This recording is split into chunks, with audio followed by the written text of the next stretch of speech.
There's no shortages of these Impossible Pass-Through devices that are all over MakerWorld.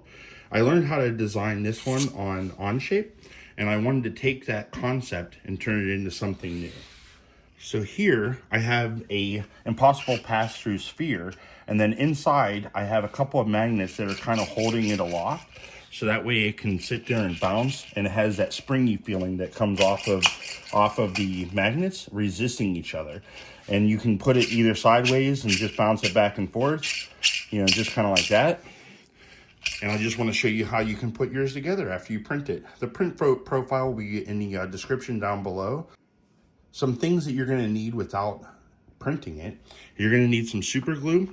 I recommend putting on some cardboard wherever you may end up getting your cardboard from to put down on the surface, so that way you don't end up ruining a surface with any extra glue that you might end up spilling.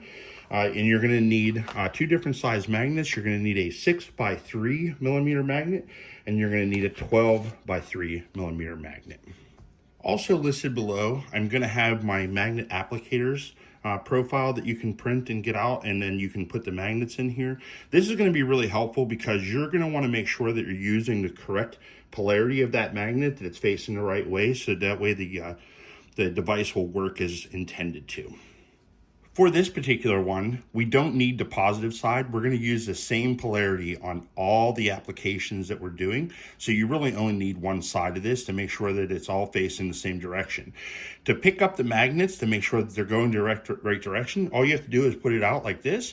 And then if you just hold this applicator around, it will always pick up that the magnet exactly the orientation that you need it to. For the sphere, we only need to apply one magnet to each side. All you have to do is just pick up the magnet, go through in the little cavity that's on top of the sphere, just put a little glue down inside the cavity, and then make sure you press the magnet in, and then hold it so that way it glues in, and it'll go right into place. And then you can go ahead and grab the other one, make sure it's on nice and flat like that. Turn this over, a little bit of glue here, apply that one. Now your magnets are applied to there. Before putting everything together and you have all your pieces here, if you want to test and make sure that the magnets that you have are strong enough to be able to hold the sphere up. So go ahead and get the sphere in, and then place one of the ends onto the piece here. They have these little holes and everything that just kind of line up, and they press in pretty easy, and they're not very snug, so you will have to glue this on by the end of it.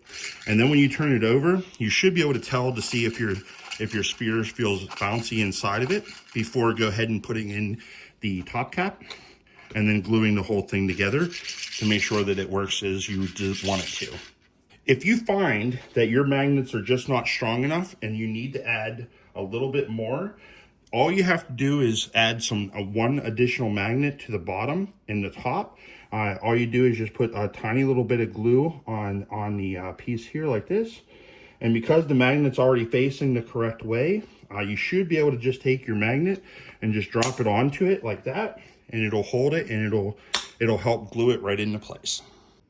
Once you've placed it, kind of hold it a little bit just to make sure it doesn't come apart while you're waiting for the glue to dry.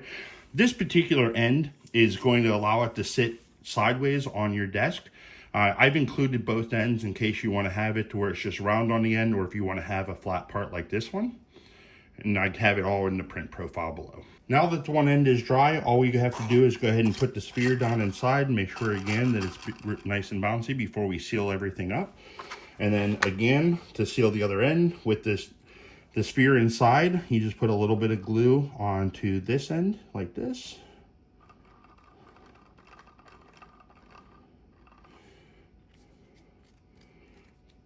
And then here you want to make sure that the flat ends are facing the same way. The holes do align for that, to make sure that you have both flat ends facing the right way. And then just kind of hold it for a little bit to make sure that super glue gets nice and dry and tight. So I hope you've enjoyed watching this. This is all of my pieces assembled. So we took the Impossible Pass-Through here and we turned it into a little fun bouncy toy with some magnets to make sure that you can have some fun bouncing your pieces around the table, and you can just pick it up and let it bounce around.